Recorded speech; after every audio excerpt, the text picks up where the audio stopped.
وزیر اعلیٰ بلوچستان اور پی ڈی ایم اے کی رمضان پیکج میں راشن جعفر آباد کے غریب اور مستحق افراد تک نہ پہنچ سکا۔ وارڈ نمبر 11 کے مستحق افراد دیکھتے ہی رہ گئے۔ ڈپٹی کمشنر جعفر آباد نے غریب اور مستحق افراد کی راشن با اثر افراد میں بانٹ لی۔ گوٹ سوراب بگٹی کے سیلاب متاثرین راہ تکتے ہی رہ گئے۔ میں گوٹ سوراب خانے بالکل پورا ہی تباہ بھی سی ہیں سیلابات کا ما درکتشوں واپس ودی ہندات کو مرشیت آنی نہ کتے انجوزیات کا پیشی فنڈات کا ایم پی ایم این اے وارتی شدگوں اے نیے جو وزیر اعلیٰ پیکج ہیں ہمیں بھی کس غریب بار نمل سا عید وسائی ہے پہ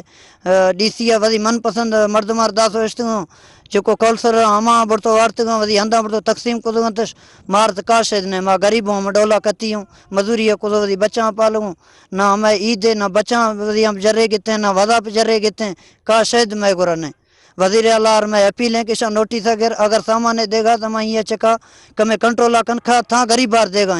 ہمارے وزیر سنبھال 2010، 2012 اور 2022 کے تینوں سیلابوں میں یہ گوٹ بری طرح متاثر ہوا۔ سیلاب متاثرین آج تک کھلے آسمان تلے زندگی گزارنے پر مجبور ہیں۔ اوپر سے ڈپٹی کمشنر کی من پسند افراد میں راشن کی تقسیم نے مزید ان کے زخموں پر نمک پاشی کی ہے، جس کی وجہ سے معصوم بچے بھی فریاد کرنے پر مجبور ہو گئے ہیں۔ ماون کا کتی لنگڑی کتی